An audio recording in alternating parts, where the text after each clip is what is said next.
Hello. Yeah, yes, sir. Yes, sir. I'm audible now. Yes, yes. Okay. कोई phone करता है शिशिबा sir को अभी वापस? Sir, I think we will start. He knows. एक बार संगीता एक कॉल हाँ करूं? सर आप कर रहे हो अभी कॉल? टाइम है ना, 1-2 मिनट टाइम आप कॉल कर रहे हो? आप कॉल कर रहे हो सर? यस यस हाँ तो सर प्लीज एक क्विक कॉल. हाँ करता हूँ ना. हाँ. हाँ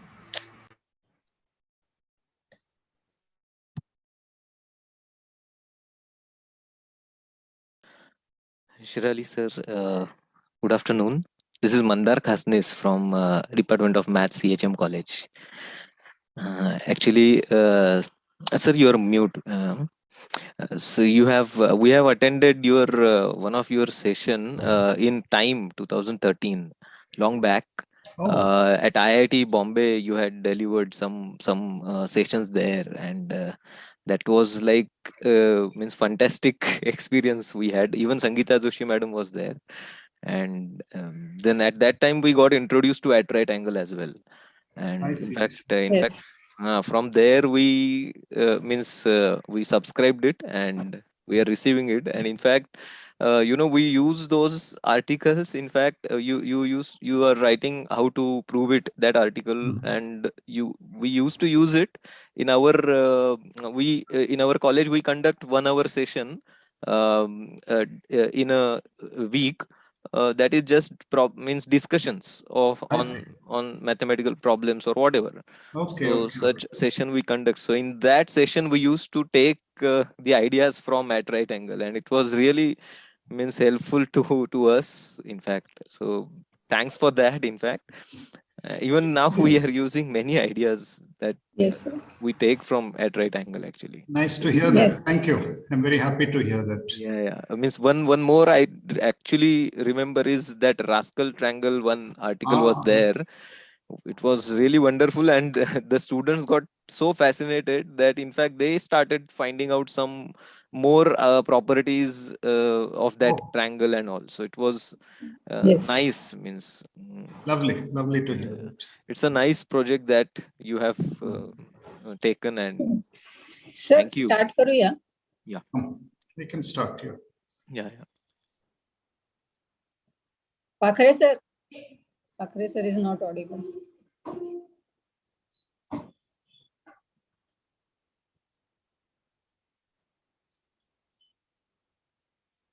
So just give me the signal when I should start. Yes. Hello everyone. Ivankar, you are audible. Yeah, you are audible. Respected Principal Dr. Manju Lalwani Pathak ma'am, our Vice Principal of Science Dr. Shashibal Pandey sir, today's guest speaker Dr. Shailesh Shirali sir, teachers and students from various other colleges, and my friends. On behalf of Maths Department of Srimati CHM College, I Divankar Gupta and my co-host Sadhika Nandan wish a very good afternoon to all of you. As per the tradition, we will start today's memorial talk with the national anthem. Everyone, please rise for the national anthem.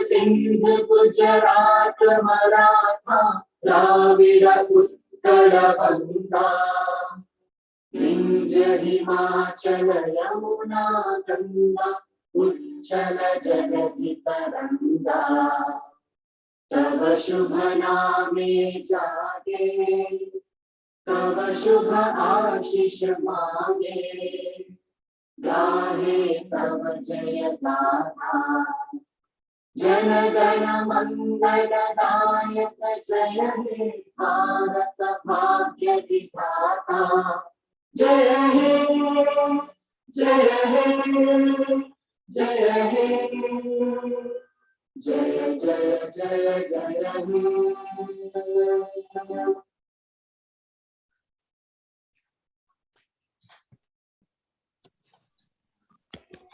Sangeeta, we have to start, na? Hello. Uh-huh. Okay. Hello. Shashibal, okay, sir, we can Yes, sir. hear you. Shashibal sir and हाँ Sakai, हाँ is sir joining? नहीं, he will join in between. Okay, fine. Meeting is going on. Dheeraj, make Sarika Nandan co-host.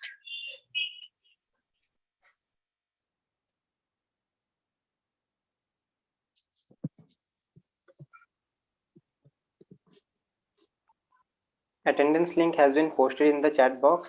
Kindly fill it.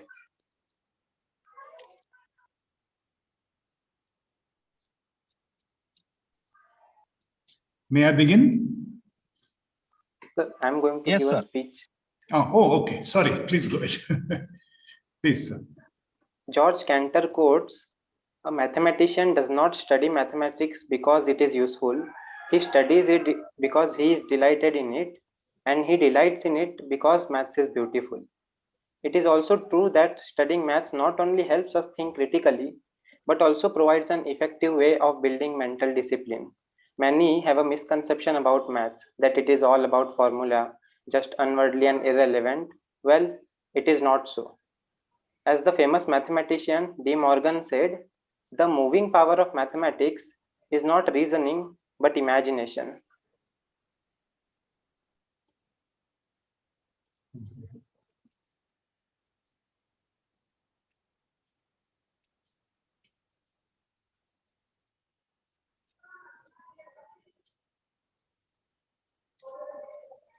Dheeraj, make Sarika Sarik- co-host. Yeah. Dheeraj, make Sarika Nandan co-host.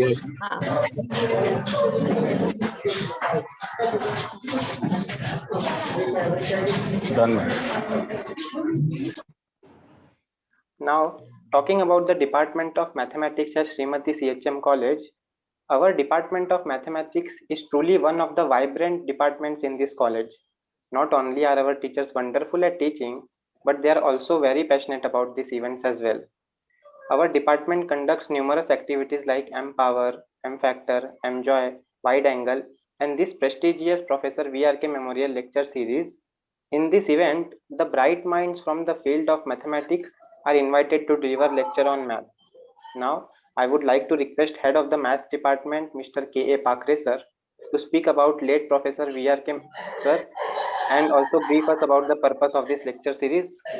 Over to you, sir. Yes, thank you very much. Respected Principal Madam, guest speaker for the 8th VRK Memorial Lecture, Dr. Shailesh Shirali sir, Vice Principal for Science, Dr. Shashival Pandey, dear colleagues and dear students, a very good afternoon to all of you. Well, parting and departing is a part and parcel of life. We come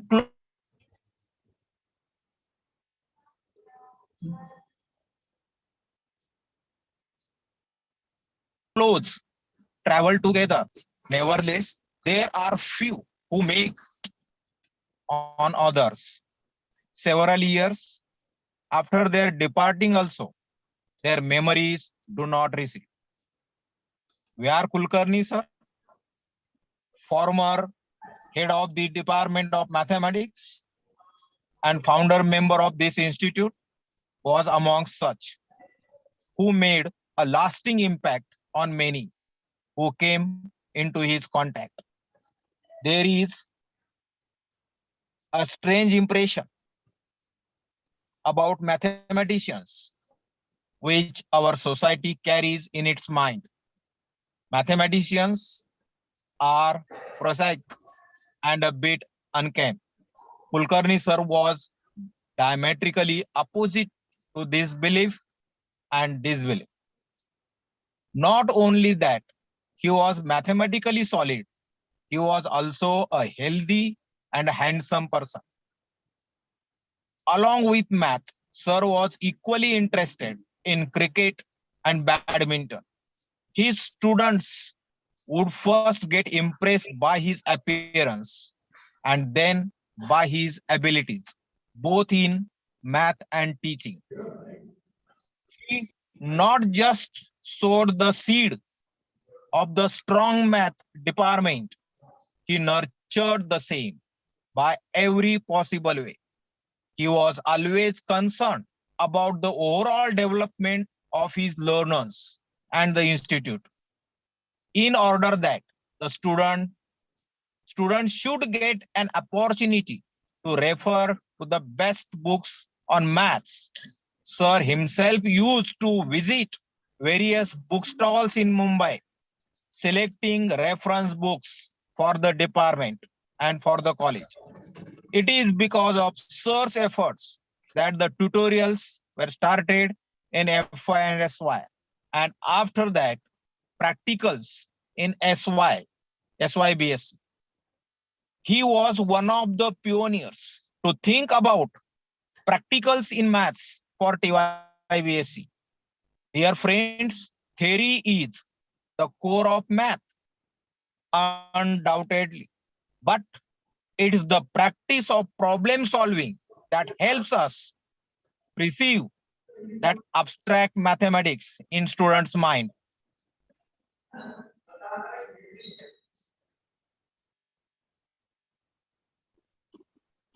Sir retired in 1994, and after retirement about around 12 years or 13 years, misfortune expired.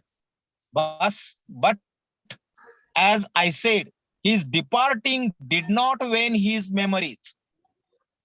To commemorate Sir and his work, our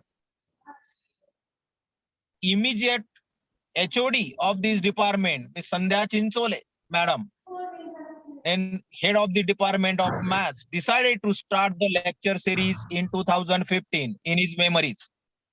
The idea behind this was to provide something extra to the students, which would help broaden their horizons and sharpen their focus.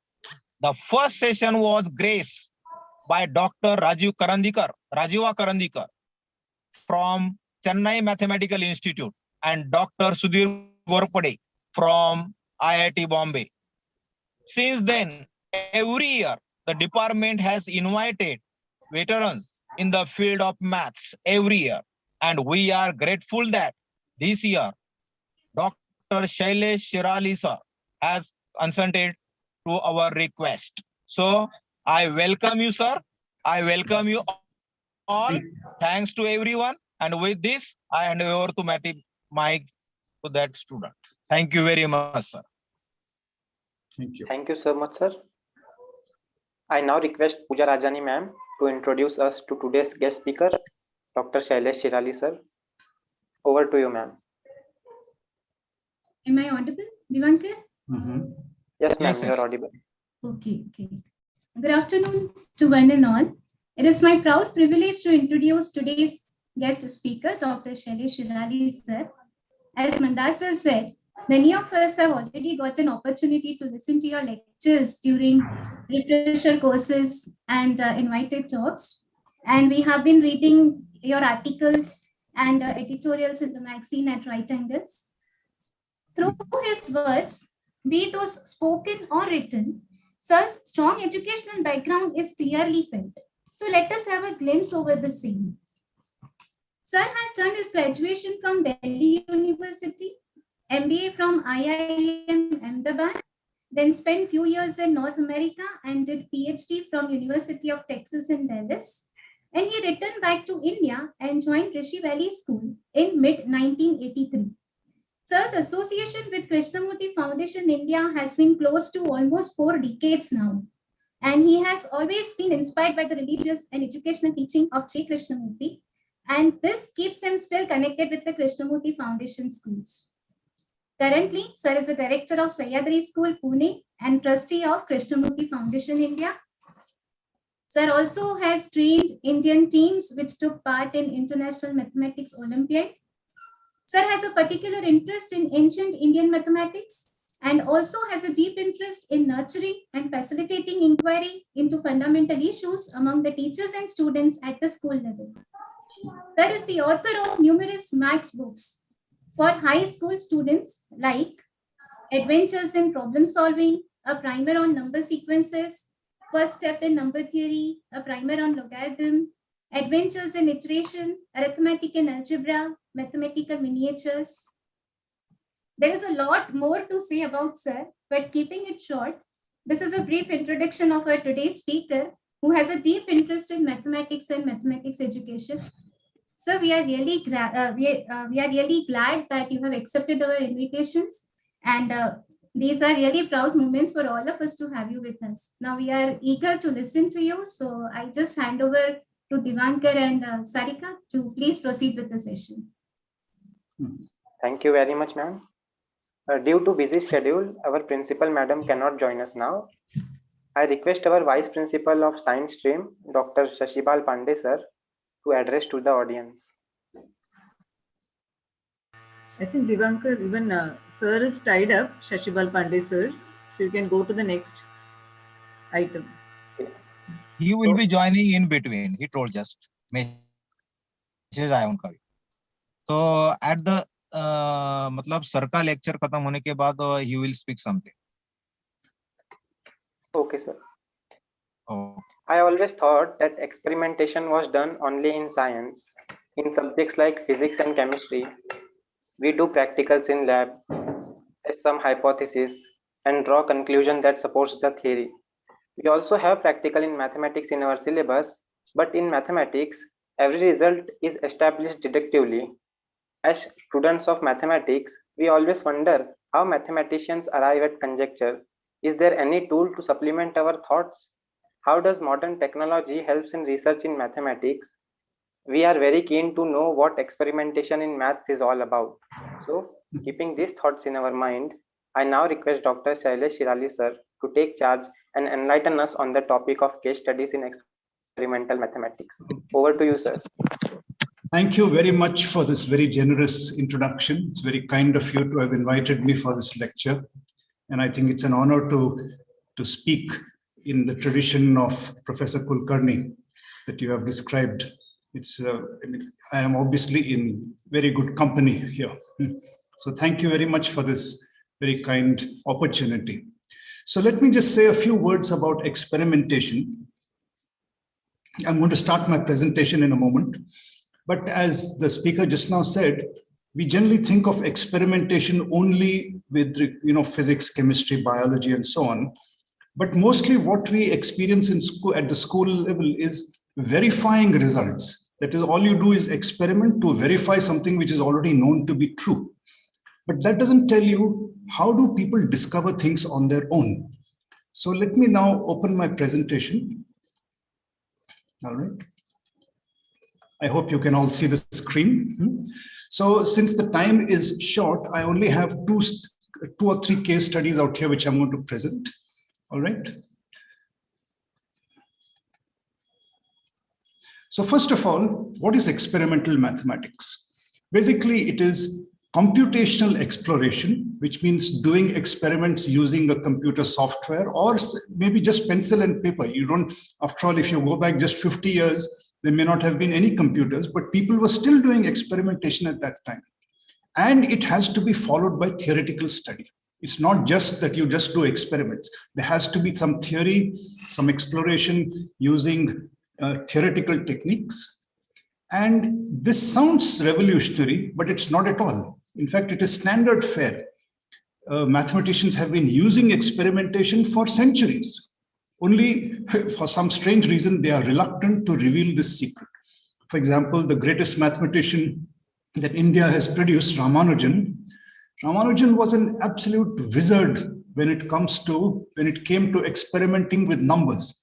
And he had a strange mind which could just from a small data set be able to make out some hypothesis, and then he would find some unique way of verifying it. He had that extraordinary ability from a small data set to deduce some conjecture. But other people have also been doing it. For example, Gauss. Gauss was one of the most powerful mathematicians of all time, but he always used to experiment. So I'm going to do a study out here, three problems. One is an iteration problem from number theory, which you will find somewhat unusual. The second is a problem about integer-sided triangles. And the third is something to do with conics. In the third one, if we get time, I will introduce you to a software called GeoGebra. So let's look at the first one, an iteration problem. So it's a two-term iteration, which means that you are going to generate a sequence in which each term of the sequence depends on the previous two, just like the Fibonacci, the famous Fibonacci sequence. So let's start with a very familiar iteration, which is not actually the one we are going to study, but I'm just introducing the topic here. Suppose you start with any two numbers, and we define to call A and B, and we define the sequence as like this. We start with A and B, and each successive term is the arithmetic mean of the previous two. So for example, if you start with 1 and 4, 1, 4, then the next number is 1 plus 4 is 5, so 5 upon 2.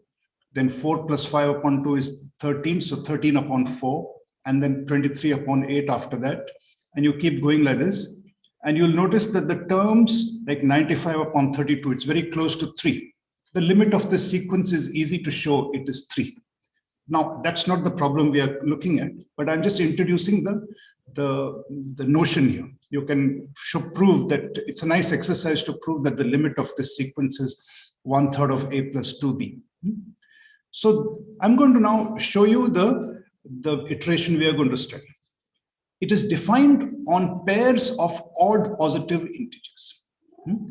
You start with any two odd positive integers, let's say A and B, and define the next number in the sequence to be, just look at this description, it's the largest odd divisor, largest odd factor of the sum of the previous two numbers, V of n minus 1 plus V of n minus 2, which means that V of n is V of n minus 1 plus V of n minus 2 divided by 2 to the power of k, where 2 to the power of k is the highest power of 2, which divides this. Now, this is the definition of the sequence. Now, what's the next step? Now, I pose it to you. Now, at this point, all we have done is define something.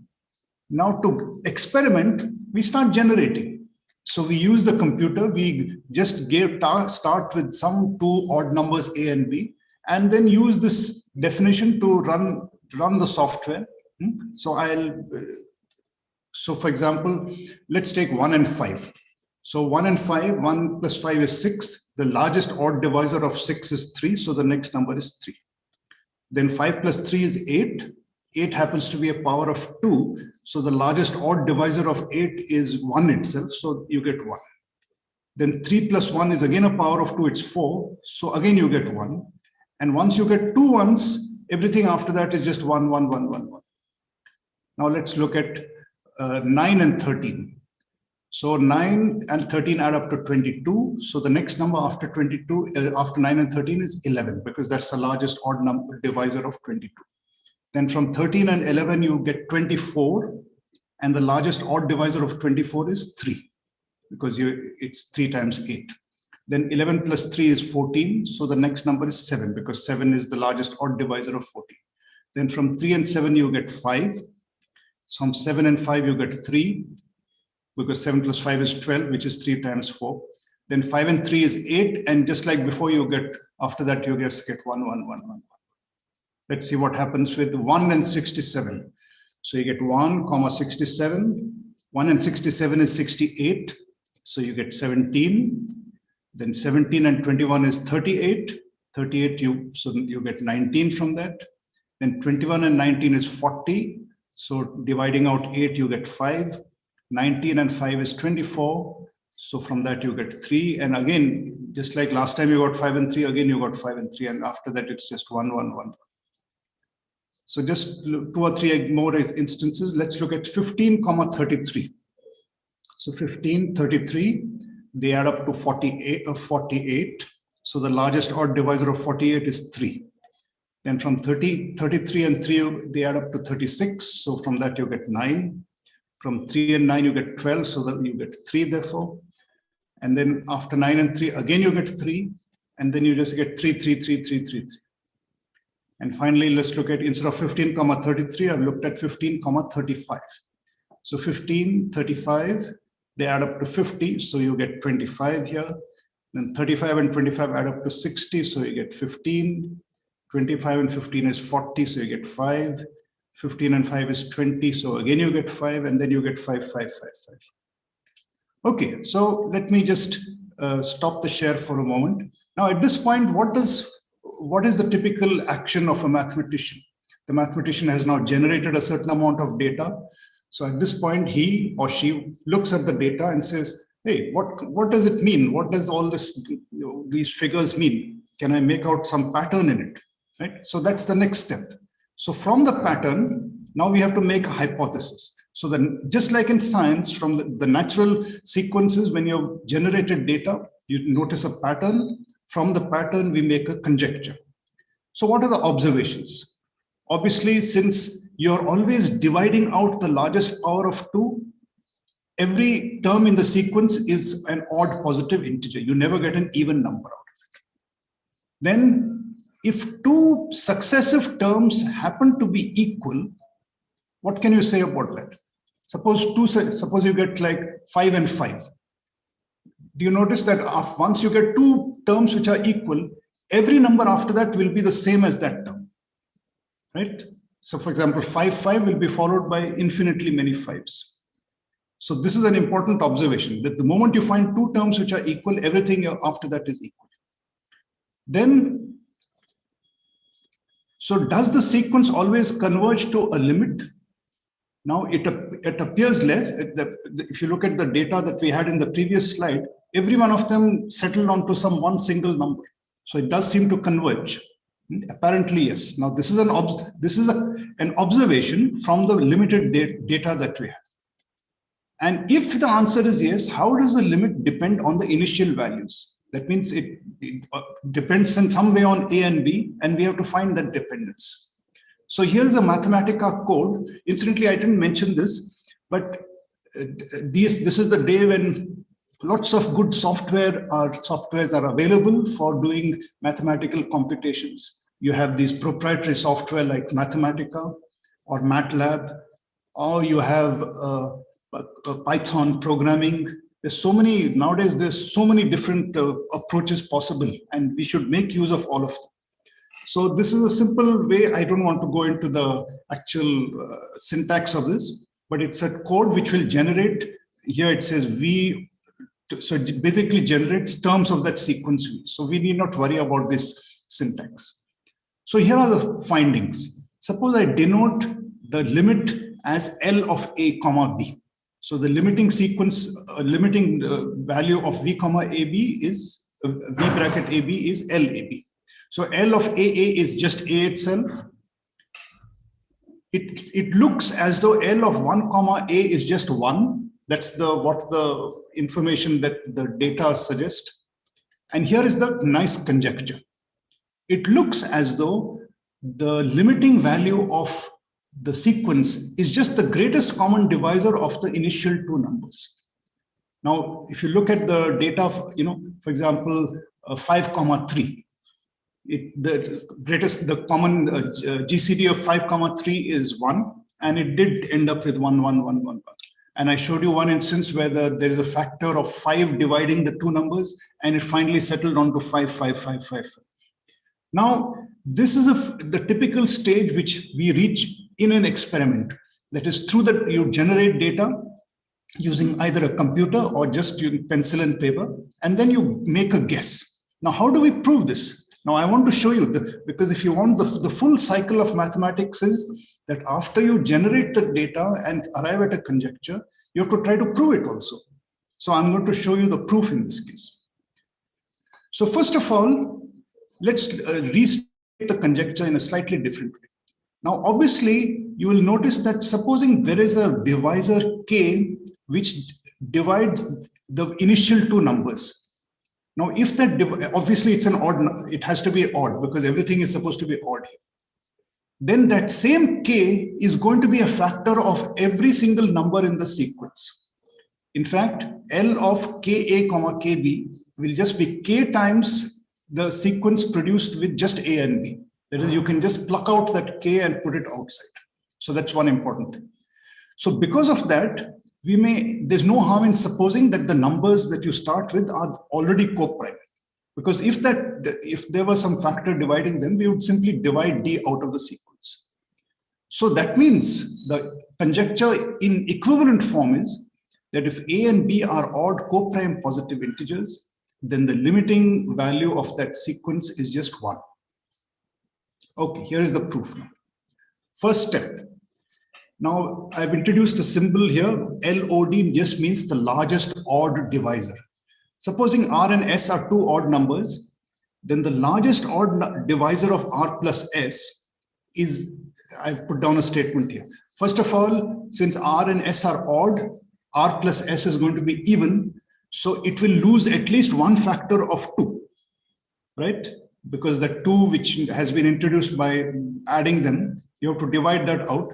So that means the largest odd divisor in any case cannot exceed this. That means the arithmetic mean of R and S. And arithmetic mean is always limited by the maximum of the two numbers. That's the upper bound of the arithmetic mean. So this is one important thing. That means that if you start with two numbers A and B, then at every point in the sequence, it never crosses this. It never goes beyond maximum of the first two numbers. Why is that? Because you start with A and B, the next number is less than or equal to maximum of A and B. Then you're again, the number after that is less than or equal to the maximum of that and B. So you see, you keep on applying this maximum operation and it never crosses this. So this is the absolute upper limit. So it never crosses the larger of A and B. So the upper bound to the sequence is maximum of A and B.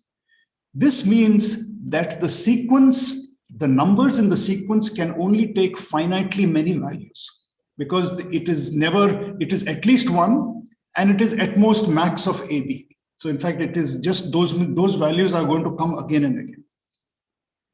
Now look at the argument here.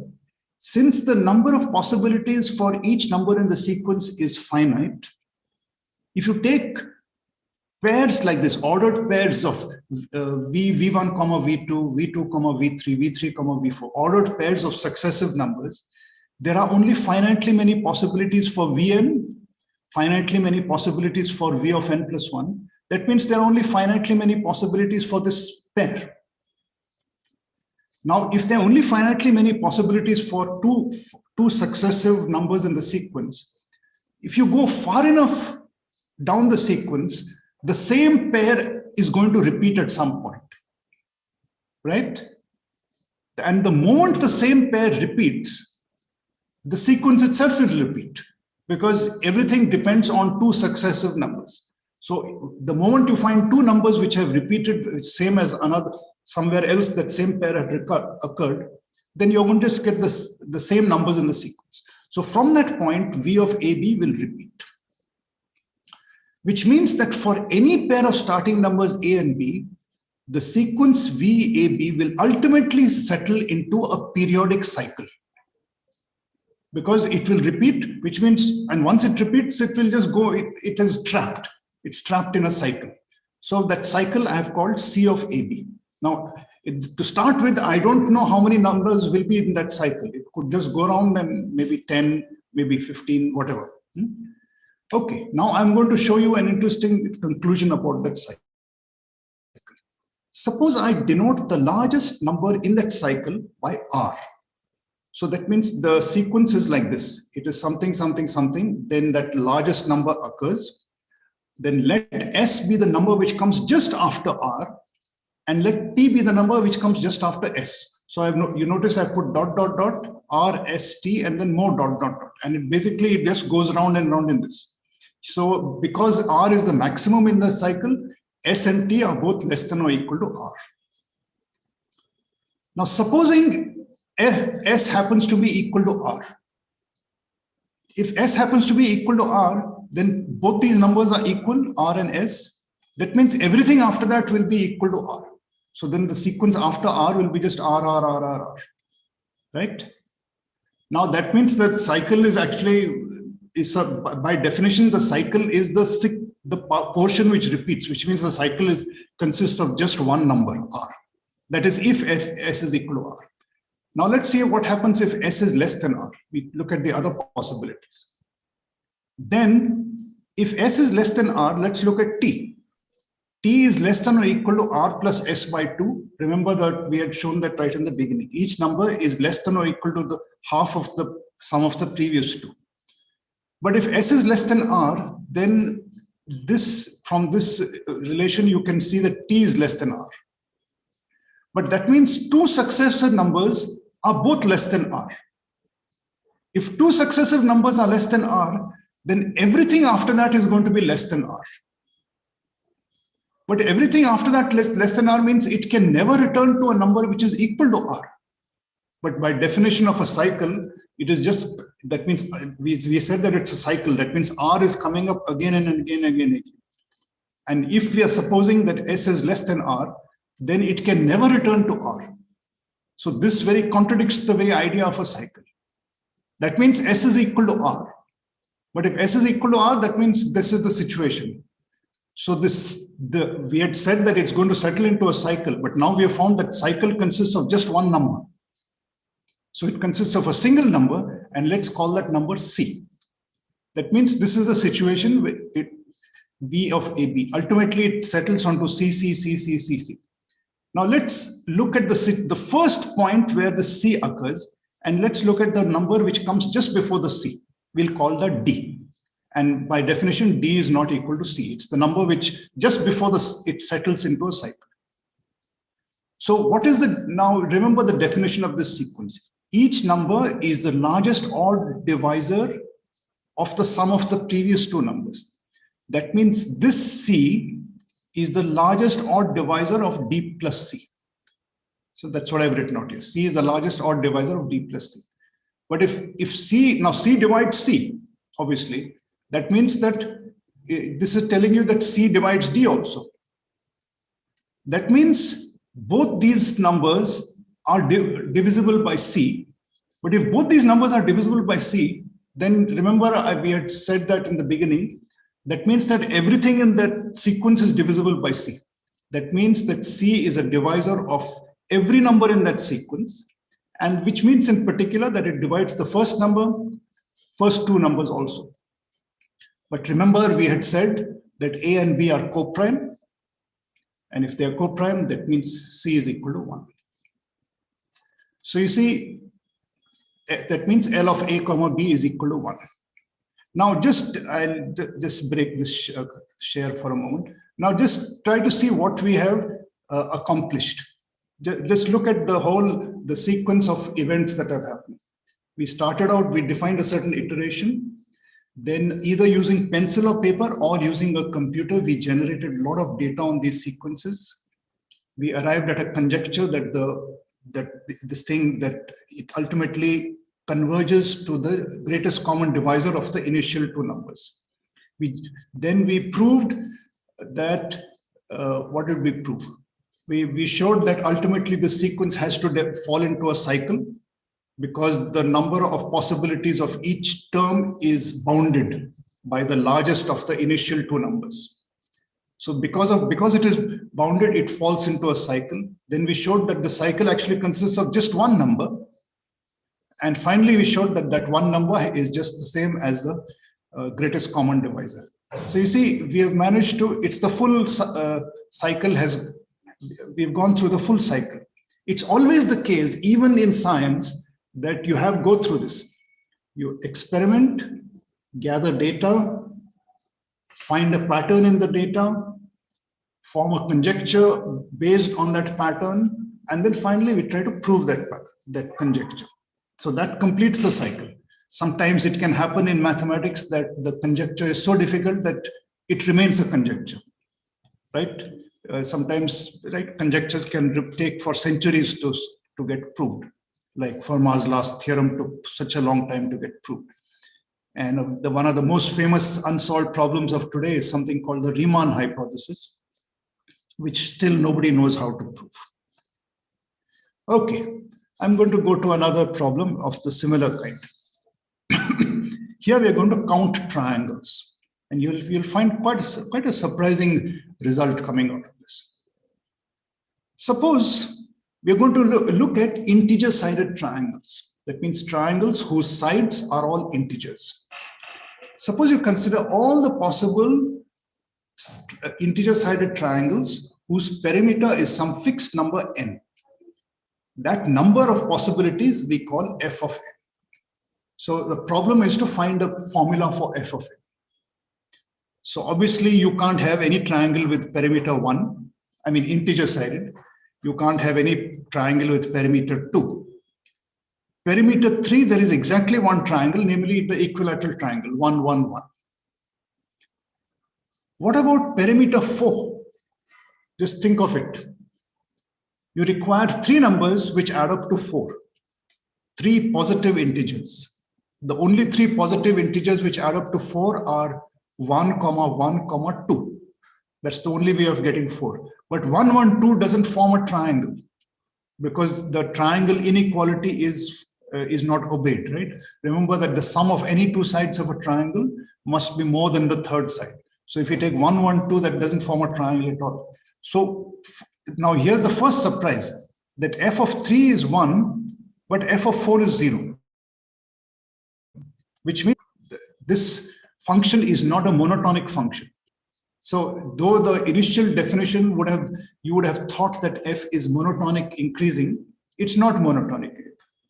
So the formula for f, that means must be very strange formula. You can't make out, it's difficult to guess what the formula is.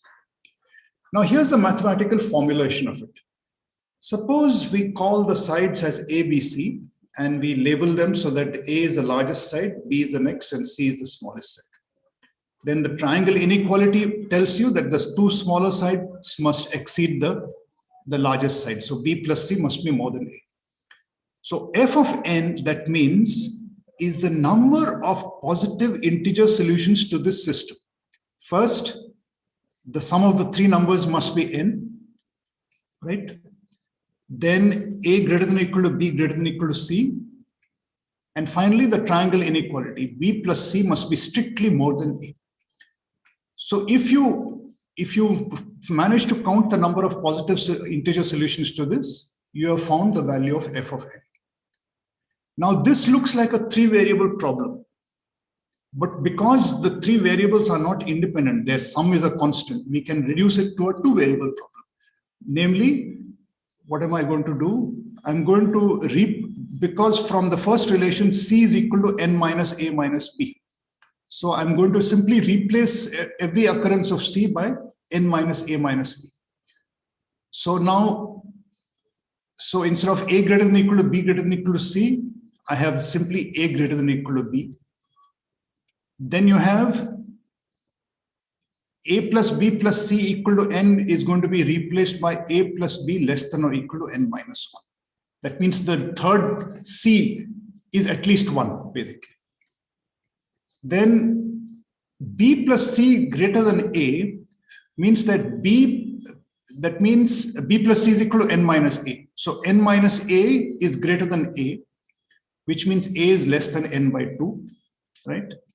And finally, you have this relation, A greater than or equal to this one. So that turns out to be, I won't show you the algebra, but you can verify that you just get this. So you've got now 4 inequalities, A greater than or equal to B, A plus 2B greater than or equal to n, and so on. So f of n is equal to the number of positive integer pairs A comma B such that these 4 inequalities are satisfied. And I want to guess a formula for this. Okay, now here is the Mathematica code for this. Again, I don't want to go into the actual coding details for this, but you can see all if, so you start with an empty set, S is equal to this, that shows an empty set. So you keep applying these conditions, A plus 2B greater than or equal to n, etc. All the what I just. So finally, you can compute all the strings corresponding to the side lengths of the triangles with perimeter n. Now, the thing is, this, unlike the previous example for the iteration, Here it is very tedious to try to generate values of f of n for large n. It's because the number is too large. It's very easy to miss them. But using a computer or using Mathematica, it's very easy. And here is what the result. So these are the first 100 values of f. So as I just told you, it starts with 0, 0, 1. This one means f of 3 is 1 and f of 4 is 0.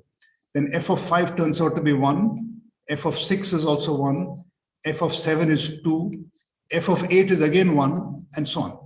So this is the sequence, and I've just for convenience, every 10th term has been highlighted. So f of 10 is 2, f of 20 is 8, f of 30 is 19, f of 40 is 33, and so on. So they are, and you can see the non-monotonicity of f. It's very conspicuous. It's just going up, down, while there is a general upward trend, but it keeps going up and down.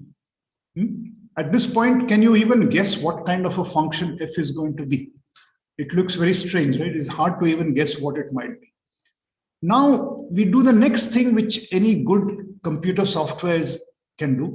We plot this data because this is f versus n. So on the x-axis you plot n, on the y-axis you plot f of n. And you plot the graph, you get a big surprise. Here is the graph. Very strange graph. It's like a mixture of two different curves. This is not so it's not a fabrication. If you actually plot this data, this is what you get. Now you have to guess a formula from this. Now the moment you see these two curves, it tells you that you are going to get a formula finally for f of n, which is case, it is defined through cases. That is, if n is odd, it must be of this kind of a formula. If n is even, it's this kind of a formula. So you get different possibilities. So you can guess that it's going to be depending on the class of n with respect to some modulus. And you also see that it looks a little bit like a y is equal to x squared curve, slightly like a parabola. And so if it looks like a quadratic relationship, then let's study the values of n squared divided by f of n. Now, if you apply it for, say, r of 90, that means we compute 90 squared divided by f of 90, it turns out to be 47.9. If you do for 100 squared divided by f of 100, you get 48.1. If you do it for 110 squared by f of 110, you get 48.0. All of them roughly 48. So immediately you guess, the evidence suggests that f of n is very close, approximately equal to n squared divided by 48. So we have to figure out now what next to do. Now I'm going to show you that it's not hard to guess where this 48 is coming from. Just remember that conclusion we had some time back, that f of n is the number of positive integer pairs satisfying these four inequalities. Now, if you take a graph, a xy graph, or in this case AB graph, and plot these four inequalities, each of them is like a line. So four of them put together give you a four-sided figure, and it looks like this. It looks a bit like this. So a greater than or equal to b, a plus 2b greater than or equal to n, four such inequalities, and you get this four-sided figure like this. And what is f of n? F of n is counting the total number of lattice points, that means points with integer coordinates, which are in this green region here. Now, why should this be roughly equal to n squared by 48? Well, it's not hard. So I won't go through the full algebraic details, but since the vertices of this quadrilateral PQRS are simply the points of intersection of these lines, you can actually compute the actual coordinates. P is n upon 3, comma n upon 3, Q is this, R is this, S is this. And since this is the integer part of n by 2. And if you take the approximation that the integer part is roughly equal to the number itself, then the four vertices, you get these coordinates here. Okay, what I've shown out here. And now I'm sure all of you know this formula, that if for a triangle, if you have the 3 coordinates of the 3 vertices, you can get the area of the triangle, right? So it's a matter of just computing it. I won't, again, it turns out that the area is roughly equal to n squared by 48. But this only tells you approximately. It doesn't tell you that the area is exactly. So it's only an approximate. Now we want an exact formula. Okay, now here is another great advantage of the computer, that from a mass of data, it's very easy to pluck out a portion of the data. So in this case, I have plucked out a subsequence corresponding to all the odd numbers, F1, F3, F5. So you get these. And you'll notice that if you just take the odd number, the values corresponding to odd n, now you get something which is monotonic increasing. This doesn't show the decreasing thing. And similarly, if you take the value 2, F2, F4, you get this sequence here. Again, monotonic increasing. And then you notice the most interesting thing, that this sequence is identical to this sequence, except that there is an extra 0 which is coming right in the beginning. So if I were to hide this initial 0, the rest of it is exactly the same. So that's the first surprise, that within F, now you begin to see the intricate patterns which are coming out in this sequence. You never expected it, right? Hello? Okay, now we'll try to figure out hello? Yeah, we'll try to figure out how to use this data now. So first of all, is this true? Now I have written out here another piece of code which verifies that I have checked out here, is f of n identically equal to f of n plus 3. Find all the values of n for which f of n is equal to f of n plus 3. Here I have put this condition out here. And the answer turns out to be, it is true for all the odd numbers. So based on this, we have a surprising equality here, that f of 2n minus 3 is always equal to f of 2n. And I'm going to show you now a kind of proof for this. It's a bijective proof. So let's look at the situation where triangles with perimeter 2n minus 3. So the set of all possibilities I call A, and the set of all possibilities where the perimeter is 2n I call B. And basically, I'm going to show you a bijection between these two sets. That means a one-to-one correspondence. So if you have a one-to-one correspondence, that will prove that f of 2n minus 3 is equal to f of 2n, right? So what is the mapping? Now, very easy. From A to B, A to A, B, C, I just map it to A plus 1, B plus 1, C plus 1. That means I just add 1 to all the sides, increase each side by 1. And B to A, I do the reverse. I subtract 1 from each side. So obviously, if I add 1 to each side, then the perimeter goes up by 3. So if the original perimeter was 2n minus 3, the new perimeter will be 2n, and vice versa. However, that doesn't end the story. How do you know that after doing this addition or subtraction, you still have something which corresponds to a triangle? You have to verify that. So you have to check that this is really a mapping and a bijection. Well, you can check. Supposing APC belongs to set A. What does that mean? That means A plus B plus C is 2n minus 3.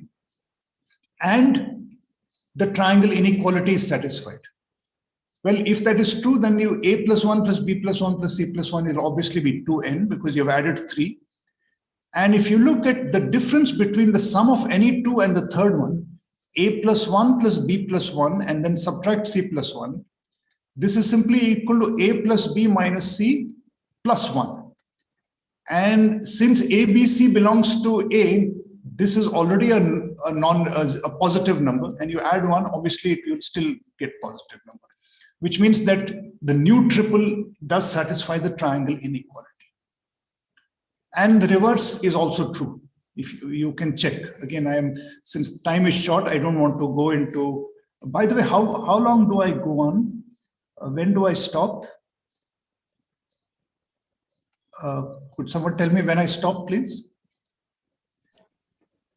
So you can go on. Yeah. Okay. Another 20, 25 minutes. Another 20. So you can check that supposing ABC belongs to set B, That means that a plus b plus c is 2n, right? Its perimeter is 2n. So by subtracting 1 from each, I get perimeter 2n minus 3. Now I must check that the triangle inequality is satisfied. Now it's an interesting argument here.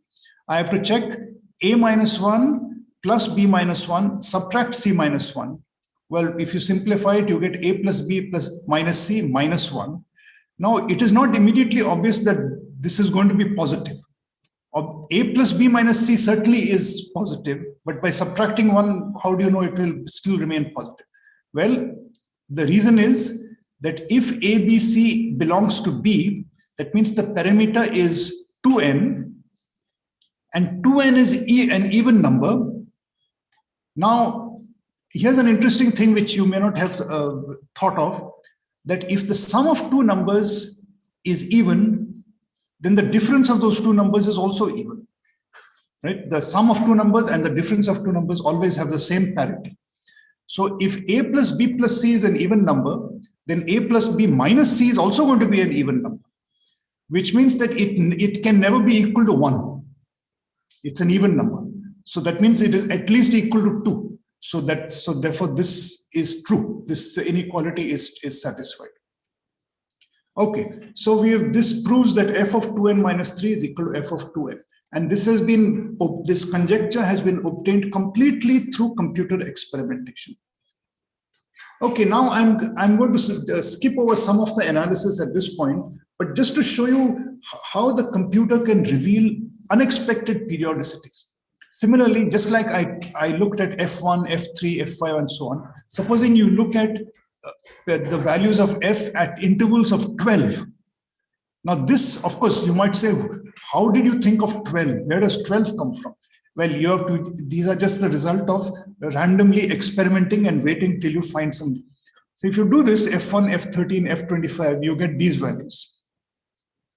And you take their first differences. So their first differences is 5 minus 0, which is 5, then 16 minus 5, which is 11, then 33 minus 16 is 17, and 56 minus 33 is 23, and so on. And then you take the difference of the different sequences. So from 11 minus 5 is 6, 17 minus 11 is 6, 23 minus 17 is, so you get 6, 6, 6, 6, 6. So the second level difference turns out to be a constant, provided we look at only these values. So this is a very interesting result.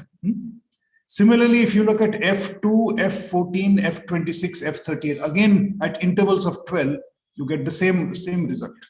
The second differences are constant. So now we form a conjecture for each subsequence at intervals of 12, the second differences are all equal to 6. And if you assume this is true, then it's easy to deduce the actual formula. So obviously this is another way of stating the result. F of n plus 24 minus 2 times f of n plus 12 plus f of n is equal to 6 for all integers n. And using this, you can find the formula. I'll quickly go through this. So just as an example, suppose I look at just these numbers, f1, f13, f25, and so on. Suppose I define a of k to be f of 12k plus 1, which means a of 1 is f of 13. So a of 0 is f of 1, a of 1 is f of 13, and so on. So the numbers that you get are these: 0, 5, 16. Then the first differences are 5, 11, 17, 23, and so on. And the next differences are 6, 6, 6, 6, 6. Now, because the second difference is 6, and now, well, I'm going to assume some knowledge here. If you take the sequence of square numbers, namely 1, 4, 9, 16, so I've not written that there. Oh, no, sorry, it is written here. 0, if you'd like to take the square numbers. Now the square numbers, the first differences are 1, 3, 5, 7. Second differences are 2, 2, 2, 2. So the moment you see that the second difference is the constant, that means you know that it's a quadratic sequence. And since you get 6 times, you got the second difference is 6 here. Here the second difference was 2. That means it is 3 times. So the leading term in this formula must be 3k squared. So for k squared itself, the difference, second difference was 2. And since this is 6, that means this formula must involve 3k squared.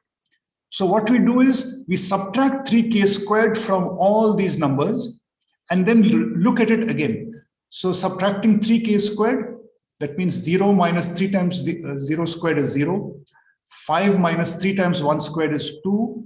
16 minus 3 times 2 squared is 4. And so you get this very simple and nice sequence 0, 2, 4, 6, 8, whose kth term is simply 2k, which means that a of k is 3k squared plus 2k, which means that f of 12k plus 1 is 3k squared plus 2k, which means, and since f of 12k plus 1 means n is 1 mod 12, it leaves remainder 1 when you divide by 12. So now you have this nice formula, f of n, if n is 1 mod 12, then f of n is 3 times k squared, but k is just n minus 1 divided by 12. So 3 times n minus 1 by 12 squared plus 2 times n minus 1 by 12, which simplifies to this. And you can see that this is, for large values of n, this will be roughly n squared by 48. That's exactly the result which we had got earlier. For large values of n, this 1 and 7 can be ignored and you get n squared by 48. And if you go through this exercise for each class mod 12, you can get such. So it turns out that f of 12k is 3k squared, f of 12k plus 1 is this, and so on. And I've not really proved all these results, but I've given you a method for getting it. So you can actually reproduce this sequence on your own, go through the entire process. Okay, and just as a, by the way, I'll mention that there's another empirical formula for f, which is very surprising, which is that f of n is roughly equal to n squared by 48. Integer closest to n squared by 48 if n is even and it's equal to this. Okay, now I'm going to move on to something else. Okay, just the last part of today's lecture, I'm going to move on to another kind of application, which is something to do with geometry, and yet it is geometry combined with algebra in a very curious way. So I'm going to show you conics associated with triangles. Okay, so I've got 2 such applications, but I'll show you only one of them. So here's the first one. Now, some of you may have heard of what is known as the 9-point circle of a triangle. So what is that? If you start with any triangle ABC, then mark its circumcenter O, that means the center of the circle passing through ABC. Then the midpoints of the 3 sides, D and E and F. Then the centroid G, that's here, where the medians meet. Then the feet of the altitudes, PQR, so you drop altitude AP, then BQ, then CR, they meet at this place called the orthocenter, and H. And finally, U, V, and W, U is the midpoint of AH, V is the midpoint of BH here, and W is the midpoint of CH. And very amazingly, these 9 points fall on a circle. It's quite a startling result. The 3 midpoints, then the 3 feet of the altitudes, PQR, and finally the midpoints of the line segments joining the vertices to the orthocenter. 9 points on a circle. Now, is it possible to play with this using modern software? What if you relax the conditions? What happens to the 9-point circle? So I'm going to show you this very briefly, and then we'll stop this.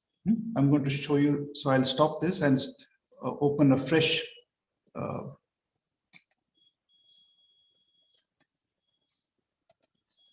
okay, I hope you can all see the screen.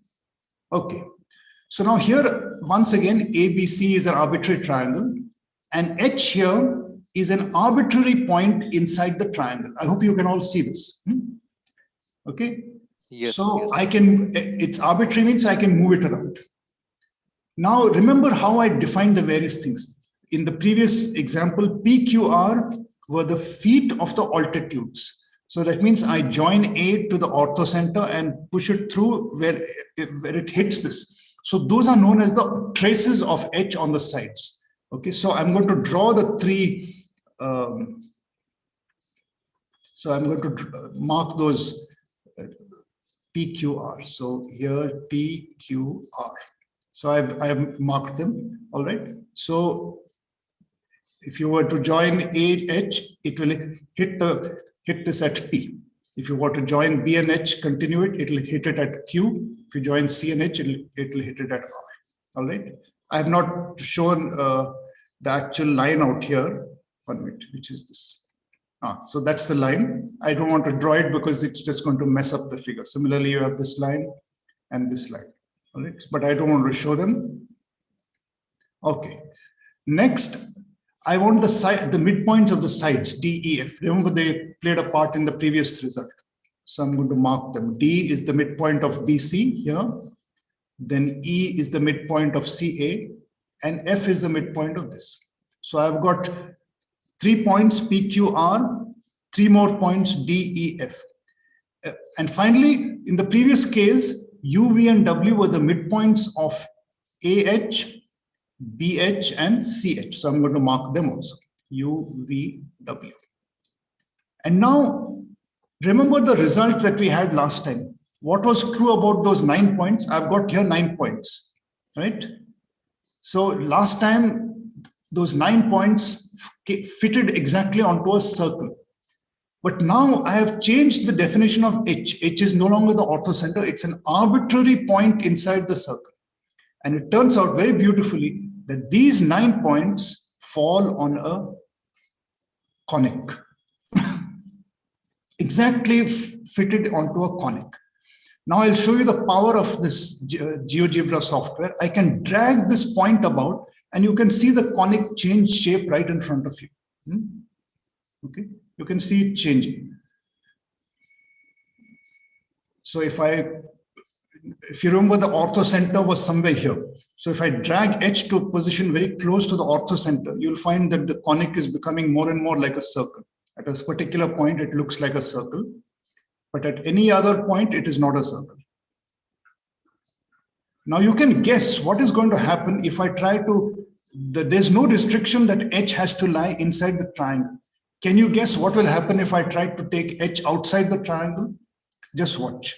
So as I take H closer and closer to the side, this ellipse, right now the conic section is an ellipse. As I take it closer and closer to the side, this ellipse is getting elongated more and more and more. And discontinuity is experienced as you actually approach the side. The ends of the ellipse are just shooting off to infinity. And then as I cross the sides, suddenly it turns into a hyperbola. So what was a closed conic section now becomes a hyperbola. And again, the moment I re-enter the triangle, once more you have an ellipse, and you have the hyperbola and the ellipse. And so this is one very startling result, which shows how a result from Euclidean geometry, which we normally don't study at all at the college level, has a bearing on this. And you'll notice that, you see, you may be familiar with the word affine. You have an affine transformation. If you take a circle and do an affine transformation to it, you can get an ellipse. You can shear it and get an ellipse that way. So those are all affine transformations. And this shows you a very nice result, which corresponds to the 9-point circle of a triangle. Okay, now I'll close this and show you, since I have, I think, 5 minutes left, I'll show you the other similar result that is here. Okay, now once again, how many of you remember the general formula for a conic section?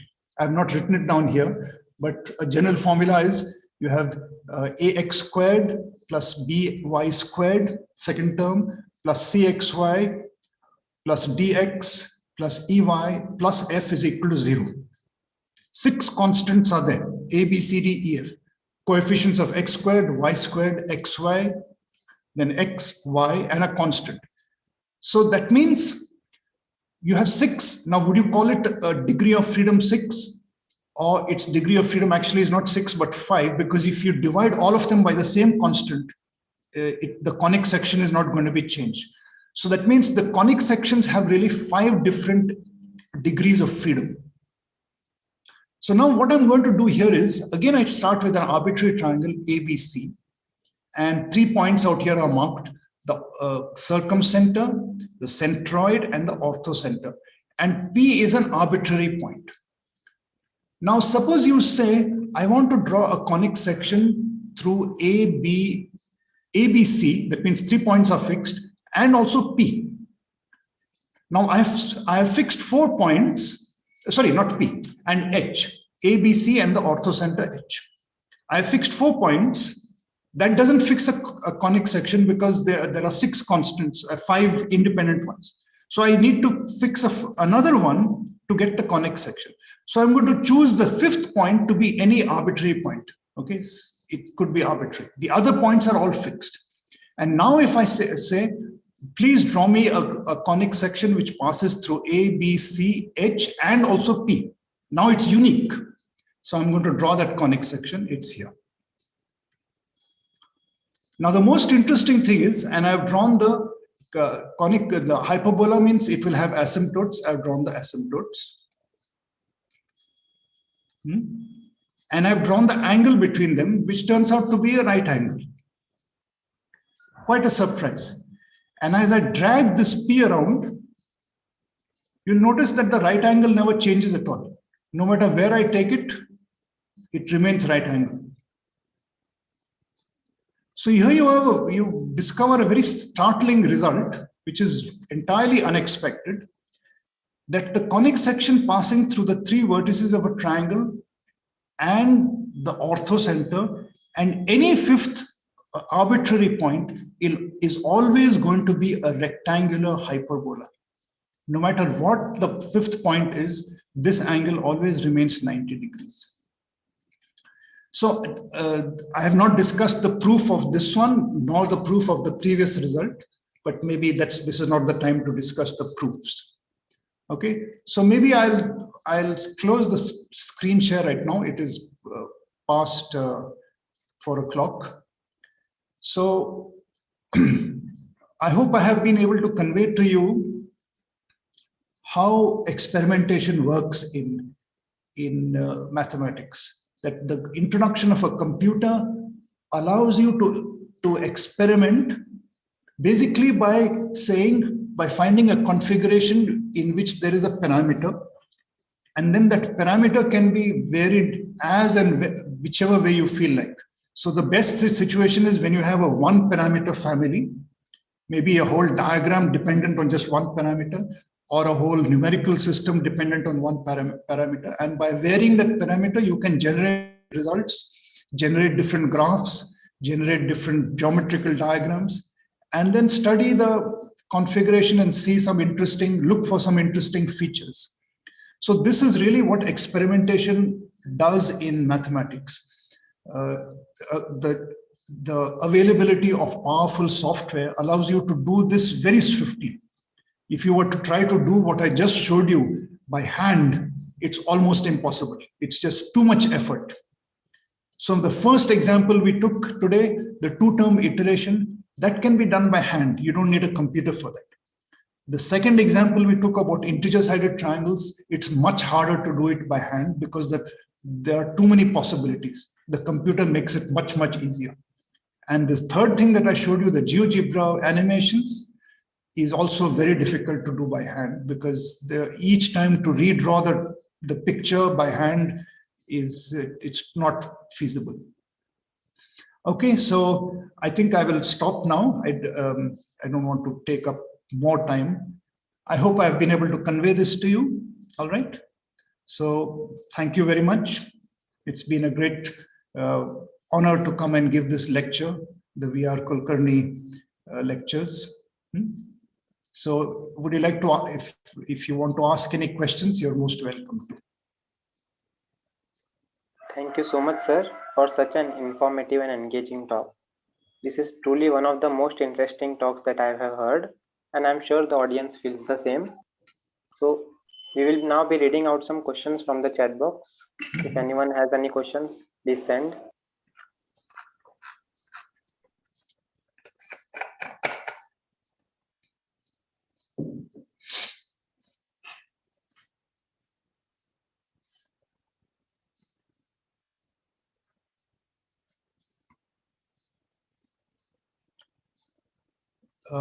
Someone has said, can I speak? It's a direct message. You decide, sir. Yeah. Who wants to? Who is this? There is Yes, this Deep person Deep can is be- there. Deep is there from F5. Deep, huh? Dheeraj, can you unmute Deep? Yeah, Deep, Thakur. yeah. Unmute, please. Deep Thakur. Yes, please. Good afternoon, sir. Sir, aren't the method from experimental mathematics limited to certain problems? Because sooner or later we will hit the chipset limit of how much we can make those chipsets small of the computer's CPU.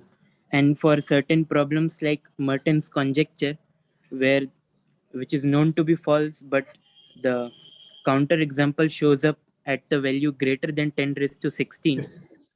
And for other examples like theorem by Erdos and Kac about about distribution of number of prime divisors of a given natural number, the observation, the empirical observation is almost impossible because it happens at such a large value. So No, what you're saying is absolutely right. That experimentation has its limits. That is, there are always going to be situations where the result, what the experimentation suggests to you is false. That is always possible. Even today, look at the most famous unsolved problems, say some very famous unsolved problems. I'm sure all of you know of the Collatz iteration, where you, from each number, you generate, if it is odd, you go to 3n plus 1, else you divide by 2. And the conjecture is that it will always reach 1 and you get trapped in a cycle. Now, they have tried this out for some gigantic number of numbers, billions of numbers, but they still don't know if it's so or not. So the computer will at most make a suggestion to you, and that suggestion could be false also.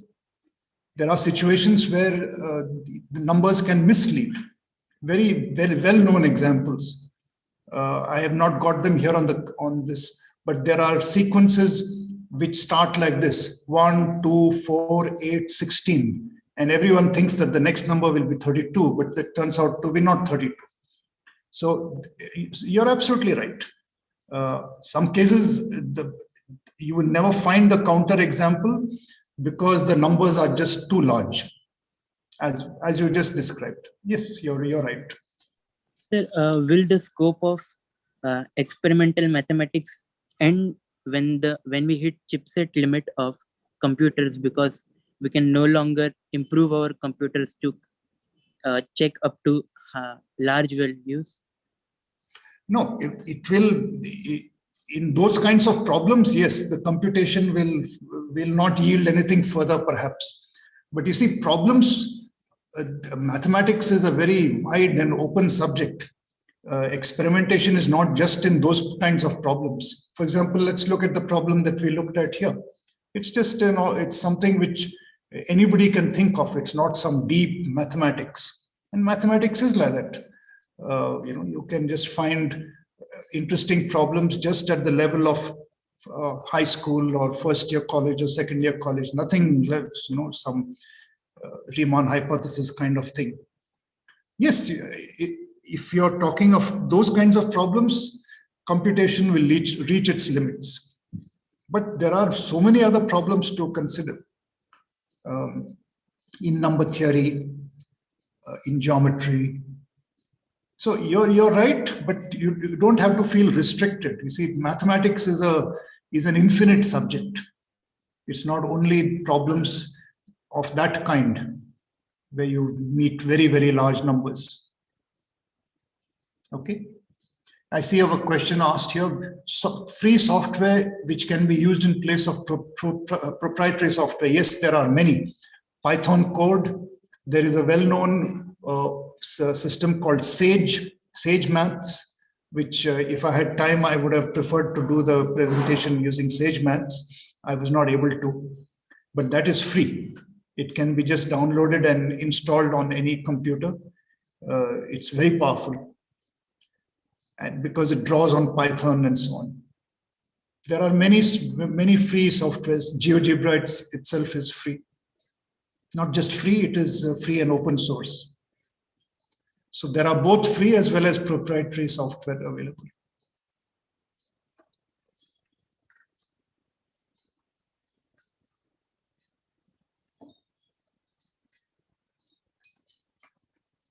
Any good book for understanding of Riemann hypothesis? I'm not sure I'm the right person to tell you. But there are a number of books available which I can find out for you and recommend to you. I can send it by email to the professors here. There are, I won't be able to tell you right now, please. I'm not the right person for that. Could I share this presentation? Certainly I can. I'll send it to the organizers after sometime later.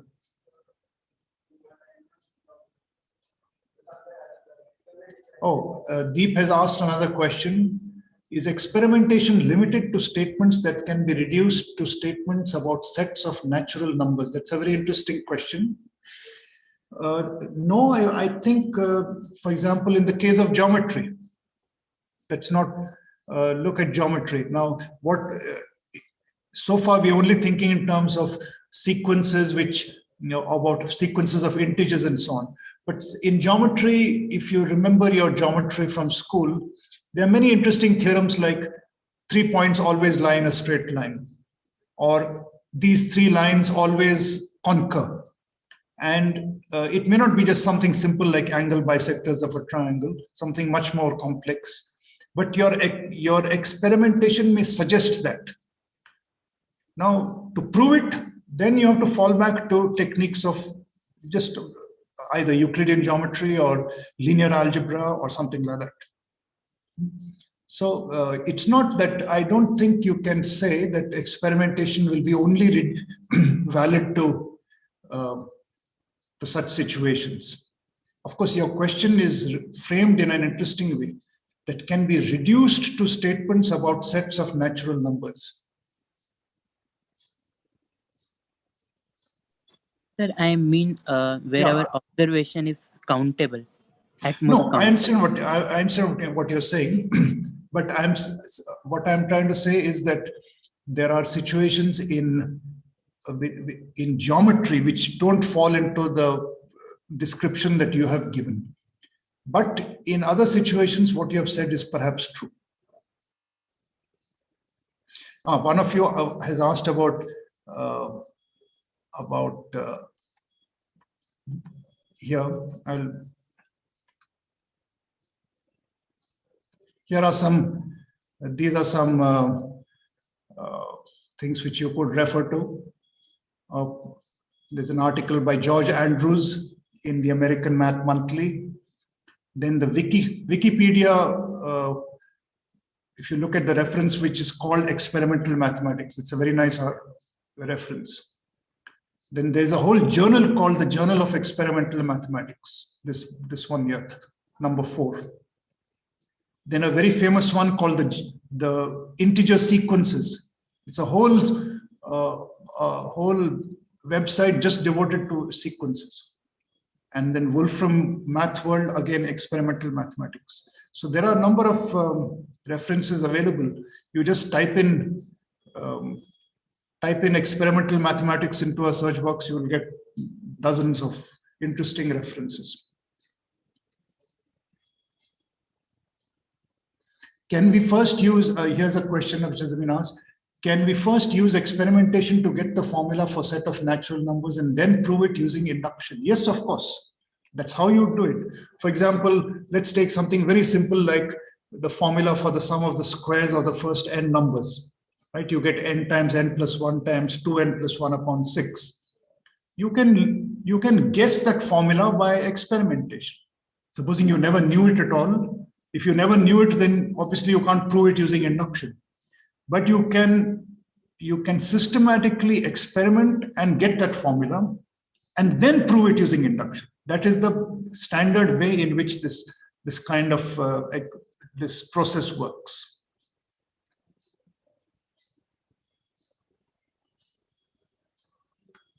All right, okay, so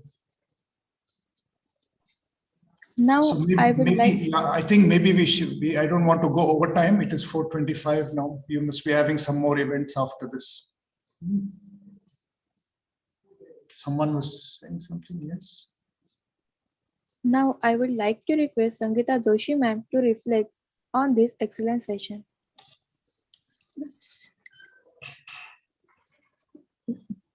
After this amazing lecture, actually, it's a cliche to say that I'm speechless. But in fact, I want to talk a lot.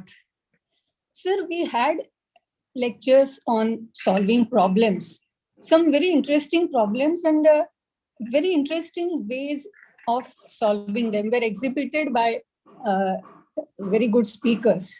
But today's experience is totally different from that. It is not about solving problems, but to arriving at them. You very systematically told how this data can be generated and then we find pattern in that and then arrive at conjecture, and also discussed that we finally need to find proof. So for proving also, how do we again experiment and use the tools that are available at hands? That's right. The three main questions that you discussed, iteration problem, counting triangles, and conics associated with triangles, all had a different flair, variety. And it's really amazing to see. It's actually exhibited in front of us, like how from that pattern, statement is generated. And to even write this statement, you need to formulate it. Formulate using notations, write notations consistent. So even that is also one part of, a very important part of formulating conjecture. And in such a short lecture, you could do this so effectively. And the result of that we can see, we always say that our students don't ask questions. But today we had students asking so many questions. So we agree that it depends on the speaker and the teacher. Students always have talent, but to make them curious and to ask questions is something which you have done, sir. And I'm sure because we have so many talented students right from first year BSc, and some of our students who are pursuing research have also joined, will agree with me that it has definitely given them some new idea and a new way of thought. It's not only thought on paper, but also, as you said, it's about thinking and also experimenting. So we are really glad that we could have you, sir, here, because as Mandar Khasnis already mentioned, that we had heard you, and since then we wanted your lecture for our colleagues and our students. Thanks to this lockdown that we could hold it online and we could have you. Of course, it would have been really great to see you personally and have an offline lecture, but it would have been really difficult for you to travel so far. So we're thankful. Sometimes we feel this online thing is working in our favor many a time. So this is one such occasion. So we are really glad, sir, that we could have this lecture. Thank you very much. Thank you, ma'am. Okay. Sir, it is our tradition to felicitate our meritorious student in every Professor VRK Memorial Lecture. So we begin with felicitating toppers of academic year 2021. First position was secured by Ritesh Vaile, who scored 96.56%. Oh. At second position, we have Jacob Rodriguez, who scored 95.81%. Third position was secured by Shushrut Dhangar, who scored 95.75%.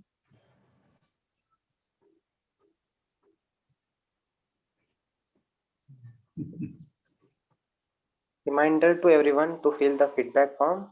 Also, if you haven't filled the attendance form in the beginning, please fill it now. Now I request Salil Savarkar sir to propose a vote of thanks. Over to you, sir. Thank you, Divankar. Am I audible? Yes, sir, you are audible. Yeah, okay, thanks. Okay, so on behalf of the Department of Mathematics, I would like to express our gratitude towards our principal, Dr. Manju Lalwani Pathak Madam, for her constant support and inspiration. The department is deeply grateful to Dr. Shailesh Shiradi sir for such an elucidating talk. Sir, I myself learned a lot of new things and concepts from today's speech, and I'm sure that many of my colleagues and the students who are sitting over here, they also share the same feeling right now. As Sangeeta madam just now said that, of course, pandemic is bad, but it has got some brighter side. And that brighter side is this, that we are able to have at least a virtual contact with you. So thank you so much, sir.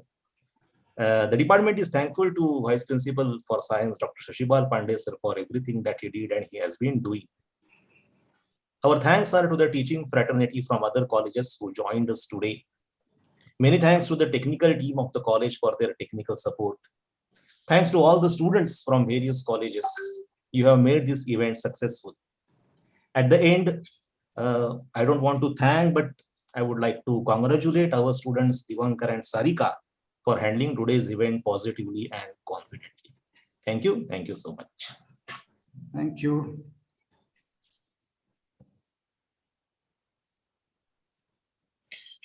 Can everyone switch on their camera so that we can take one pic with today's speaker?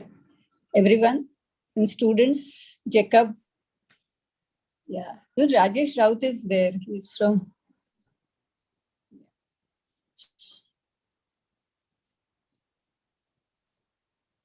Anyone.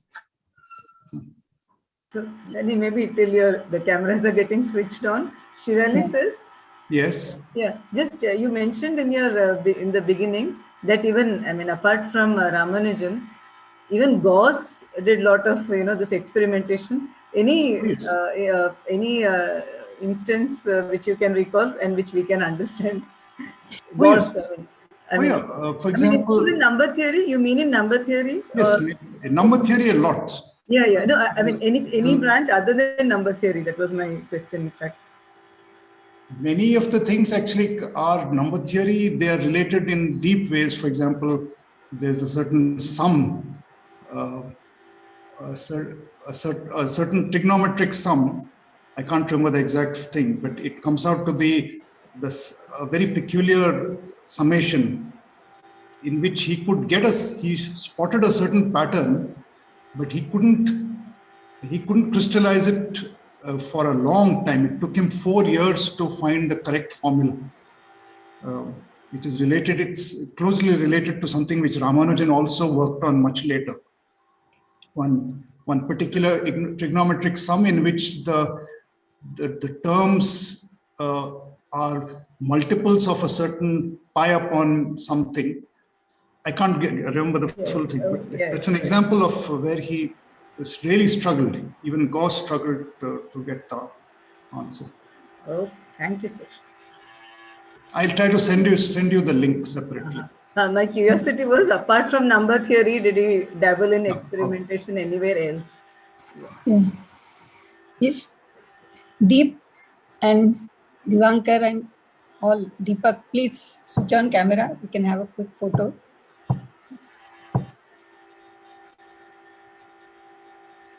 Deep, yeah, Ritesh, Nidhi, Deep.